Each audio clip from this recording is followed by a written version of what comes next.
سلامونه ملګرو، زه ورور راغیم او تاسو ته یوې نوې ویډیو سره راغلی یم. ملګرو، پیلوټ هیري ګیبسن په وینزویلا د امازون ځنګلونو باندې الوتنه کوله چې د غټو وریځو له امله یې خپله لاره ورکه کړله. کله چې وریځې لیرې سوې، هغه څه یې ولیدل چې فکر کول یې هم ناممکنه وه. د غلیظ او ګڼ ځنګل په منځ کې یوه ډېره لویه توره کنده وه. تر ټولو عجیبه خبره دا وه چې د ځمکې د علم جیولوژي له امله دا ځای باید هلته هیڅ موجود نه وای. دا کنده په نرمه خاوره کې نه وه، بلکې د نړۍ له تر ټولو کلکو غرونو څخه په یوه علاقه کې وه. یعنې دا کنده د کوټزیت په غرونو کې جوړه سوې وه. څنګه داسې لویه کنده د دومره کلکې ډبرې په منځ کې پیدا سوه؟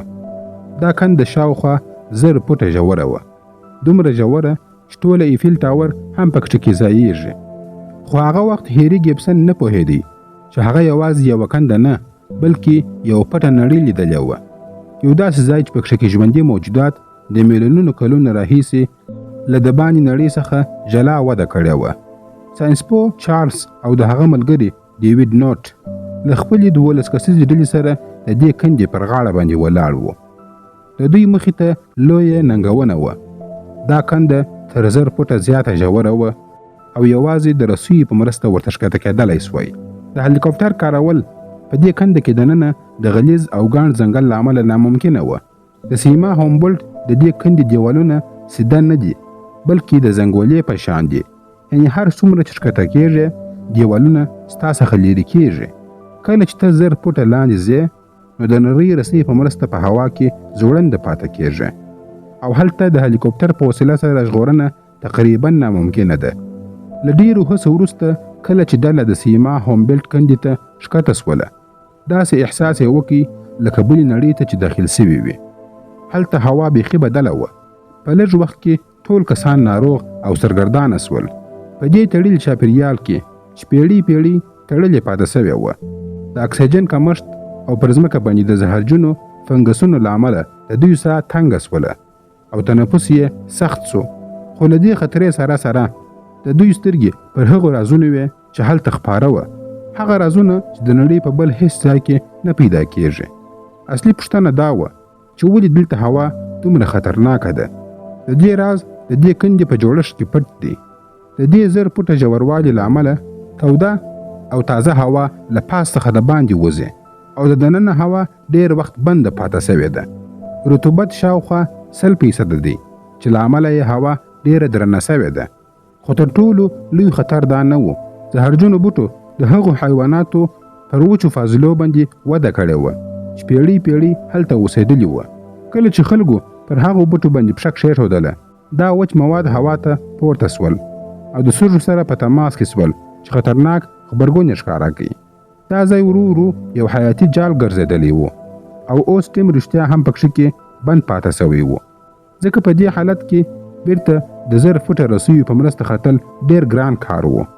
دا کنده یوازې د ساینسپوهانو لپاره راز نه دی. د دې سیمې ځایي خلک، یعنی قبیله‌یي خلک، تر اوسه له دې غرونو څخه ویریږي. د دوی لپاره دا ځای ساینسي کشف نه دی، بلکې د ویرې یو روحاني نړۍ ده. د دوی د کیسو له مخې په دې تیاره کنده کې یو انسان خوړونکی موجود اوسېږي چې دوی یې ساري بولي. ویل کېږي کله چې دا عجیب مخلوق خپل ښکار خوري، نو د هډوکو د خوړلو پر وخت باندې په ځنګل کې یو انګیزه خپرېږي او داسې اوازونه خپرېږي چې ساري. ډېرو نسلونو دا کیسې اورېدلې دي، خو ځینې خلک باور لري چې دا ویره قصداً جوړه سوې ده تر څو ماشومان د دې خطرناکو 1000 فوټه کندو ته ورنږدې نه سي. خو هغه څه چې ساینسپوهانو هلته ولیدل د ساینس نړۍ یې ولړزوله. هغوی پوه سول چې دوی لکه د وخت په یو ماشین کې چې ولاړ وي.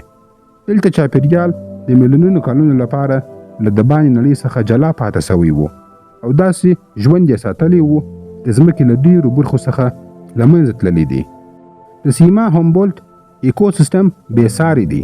دلته حیواناتو په خپلو ځانګړو اصولو کې وده کړې ده.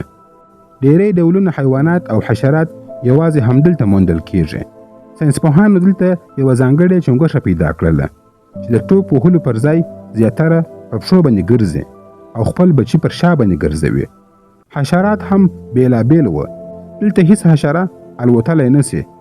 حتی چرچړې هم بې وزرونه وي، ځکه چې درنه او لنده هوا الوتنه سخته کوي. په یو ډول دا ټول ایکوسیستم په دې کنده کې بند پاته سوی و. خو همدا بندښت د میلیونونو کلونو رازونه ژوندي ساتلي وو.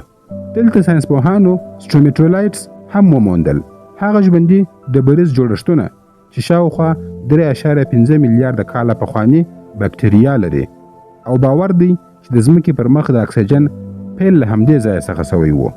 شاوخوا یې لوی لوی بوټي ولاړ وو چې د لمر د ګلونو په شان باندې ښکاره کېدله، چې چیمنتایا بلل کېږي. دا داسې نړۍ وه چې وخت پکښې کې ولاړ ښکاره کېدی. وروسته ساینسپوهانو درک کړه چې دوی د ځمکې یوه داسې برخه پیدا کړې ده چې طبیعت پیړۍ پیړۍ پټه ساتلې وه. یوه رښتینې ورکه سوې نړۍ. د 4 څخه تر 5 ورځو پورې دا خلک په همدې 1000 فوټه ژوره کنده کې بند پاته وه. دې ناروغۍ د هغوی مورال مات کړي، خو بیا هم هغوی تسلیم نه سول. هغه انسانان چې لږ ښه وه خپل ژوند په خطر کې واچوي، تر څو هغه عجیبې او ځانګړې نمونې راټولې کړي، تر څو یې دا میشن بې ګټې پاته نه سي. اوس بیا د وتلو وخت را رسېدلی دی. د زنګنما دیوالونو له امله رسۍ د خولۍ څخه لیرې په هوا کې زړېدلې. هر انچ لوړوالی یو جدي مبارزه ګرځېدلې وه. نیکمرغي دا وه چې په دې میشن کې هیڅ چا خپل ژوند له لاسه ورنه کړي، خو سیما هومبولټ پر ټولو باندې خپله نښه پرېښودله. له هغه ځایه څخه تر وتلو وروسته هم د دې خلکو ډېری غړي د میاشتو لپاره له همدې عجیبې ناروغۍ سره لاس او ګریوان وه. تر ټولو مهمه خبره دا وه چې هغوی هلته هر څه راټول نه کړل. د خرابې روغتیا له امله هغوی یوازې لږ نمونې ترلاسه کړلې. د سیما هومبولټ ډېر رازونه لا هم په هغه ژوره کنده کې پټ دي. هغوی د بل میشن په تمه دي تر څو کشف یې کړي. نن هم له دومره کلونو وروسته سیما هومبولټ لا هم یو لوی راز پاته دی. د 1990 کلونو د میشنونو څخه وروسته د وینزویلا حکومت دا ټوله سیمه محدود اعلان کړه. نن ورځ هلته تګ یا څېړنه ډېره محدوده ده. دا ګام د دې لپاره اخیستل سوی دی چې دا طبیعي تاریخي خزانه د انسان له مداخلې څخه خوندي پاتې سي. د سیما هومبولټ دیوالونه یوازې له ډبرو څخه جوړ نه دي. دا یو ډول طبیعي بیولوژیکي سپر هم دی. انسانان یو ځل هلته رسېدلي وو، خو بیرته راتګ لا هم ډېر ستونزمن و. ساینسپوهان باور لري چې هلته ښایي داسې عجیبه شیان موجود وي چې کولی سي د سرطان په څېر د لویو ناروغیو د درملنې په پوهېدو کې مرسته وکړي. خو د اوس لپاره دا ټوله یوازې رازونه دي. نړۍ بدلیږي، ټکنالوژي بدلیږي، خو وخت لا هم په سیما هومبولټ کې بند پاته دی. کېدلی سي دا کنده موږ ته دا یادونه وکړي چې لا هم پر ځمکه داسې ځایونه شته چې انسان نه بلکې یوازې طبیعت پکښې کې واکمن دی. داسې نړۍ چې ښایي د تل لپاره بې انسانه او بې لاسوهنې پاته سي. تاسو څه فکر کوئ؟ آیا موږ باید دا ورکه سوې نړۍ همداسې تړلې پرېږدو؟ که یو وخت بیرته ورسو او دا نیمګړي رازونه وپلټو؟ خپل نظرونه مو په کمنټ کې راسره شریک کړئ. ویډیو لایک او شیر کړئ. زموږ یوټیوب چینل هم سبسکرایب کړئ. تر بلې ویډیو پورې مو الله مل شه. مننه.